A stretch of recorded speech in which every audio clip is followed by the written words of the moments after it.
The factory that forgot its soul. They say success makes you fly, but no one tells you that flight has a cost. Every time you rise higher, you lose a little air from your chest. And sometimes, without noticing, you stop breathing the same purpose that once kept you alive. This is a story about softness and loss, about the quiet death of meaning inside a thriving business, and about one man who learned that growth without soul is just expansion of emptiness. Welcome to the Entrepreneur's Pillow. Stories to fall asleep with and wake up wiser. Thomas grew up in the shadow of feathers. As a child, he'd run through the long corridors of his father's small factory. Sunlight slipping through the windows, dust floating like tiny golden birds in the air. "Feather and Son," the sign said. It wasn't a big business, but it was known, loved for one thing: authenticity.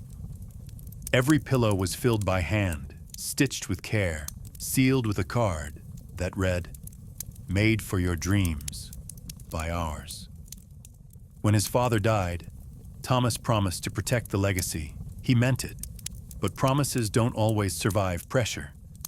Years later, the world changed. Big box stores wanted cheaper deals. Online reviews wanted fast delivery instead of handcrafted. And the phrase artisan product started sounding like a synonym for unscalable. One meeting changed everything. An investor friend, wearing a sleek gray suit, said, "Thomas, you're sitting on a gold mine, but gold doesn't shine in the dark. Switch to synthetic filling, cut your costs, scale your brand." Thomas hesitated. "But our identity, our reputation, we've always used real feathers." The investor smiled. "Reputation doesn't pay rent." Those words echoed for days, and one night, staring at the accounts, rising costs, shrinking orders, late payments, Thomas gave in. He replaced the feathers with synthetic fiber. Just one line of change in the supply sheet, just one click to confirm. It was supposed to be a business decision. It turned out to be a spiritual one. The results were immediate. Costs dropped by half. Production doubled, margins soared, the team celebrated, champagne bottles popped, even Thomas smiled, holding the first new pillow, lighter, cheaper, perfectly shaped. "See," his accountant said, "same look, same comfort, half the expense." But when Thomas held it against his chest, he felt nothing. It was soft, but lifeless, like holding a ghost of what used to be real. Still, he convinced himself, it's only business. People won't notice. And he was right. For a while. Weeks turned into months. Orders grew, but something in the air had changed. The factory no longer smelled of feathers and cotton, that distinct, earthy scent that once greeted workers every morning. Now it smelled of plastic. Sterile, quiet. Workers stopped chatting. They moved faster, but talked less. Production was efficient, soullessly efficient. And when Thomas walked through the aisles, he noticed that no one looked up anymore.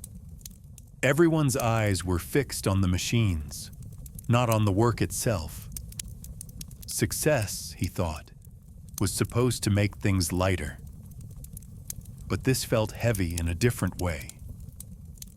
For decades, Feather and Son had received letters, handwritten notes from customers saying things like, "Your pillows reminded me of my grandmother's bed. It smells like the countryside where I grew up."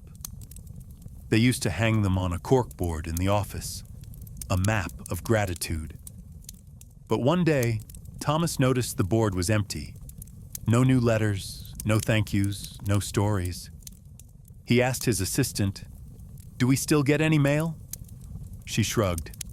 "Mostly invoices and returns now." He smiled faintly, pretending it didn't matter. But that night, he sat alone at his desk, staring at the empty wall. Something about the silence felt louder than the machines ever did. Then came the letter that broke him. It was from Mrs. Brooks, one of their oldest customers, written with the slow, deliberate hand of age.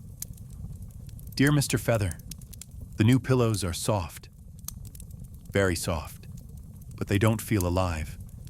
It's hard to explain, but the old ones help me sleep with memories. These just help me sleep.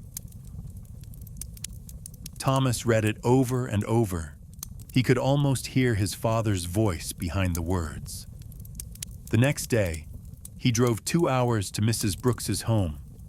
She welcomed him with a smile that carried no bitterness. She simply showed him her old pillow. Frayed, yellowed, the tag faded to almost nothing. This one has 30 winters inside it, she said softly. When I hold it, I still feel something. Thomas pressed it to his chest.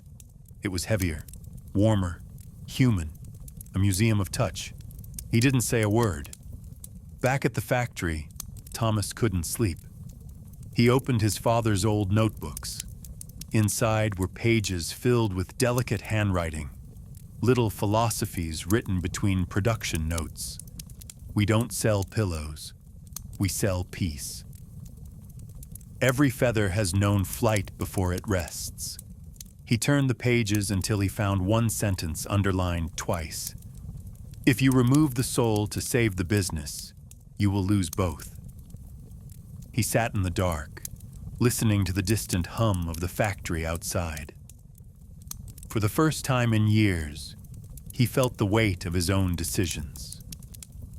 He whispered to the empty room, I lost the soul trying to win the world. At sunrise, he gathered the workers. Some had been there since his father's days. Others were young, new, practical. He stood before them and said, We're going back to real feathers. Gasps, murmurs, a few groans. But the costs will skyrocket. But clients won't care. But we'll lose volume, Thomas nodded. I know.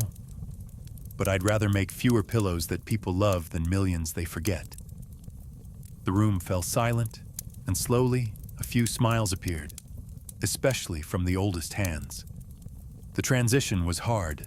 Suppliers had changed. Machines needed recalibration. Margins shrank again. But something beautiful happened. The old smell returned, warm, earthy, unmistakable. The workers started humming as they stitched. Conversations came back. The first shipment of real feather pillows felt different, like breathing again after holding your breath for too long. And soon, letters returned to the wall. One read, I didn't realize how much I'd missed the sound of a pillow that sighs. Months later, the company was smaller, but it was alive. One night, Thomas sat in his office, lights dimmed, watching his team pack boxes with care. He picked up a single feather from the floor. Light, fragile, almost weightless. And yet, in that tiny feather, he felt the entire weight of his father's legacy. He smiled quietly. He no longer cared about awards or headlines. He had found something better. Peace in imperfection. He whispered to himself, I don't want to scale.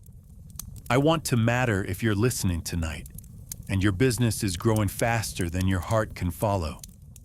Pause. Ask yourself, is your success still connected to your purpose? Or are you chasing numbers that no longer mean anything? Because when a business loses its soul, it doesn't collapse overnight. It just fades quietly. Until one day, you wake up surrounded by success and feel nothing at all. Don't mistake volume for value. Don't confuse progress with purpose. The world doesn't need louder companies. It needs honest ones. Success that keeps its soul is rare. Guard yours carefully. Sleep well, dreamer. And remember, if your success ever feels lighter than it should, check if your soul is still inside it.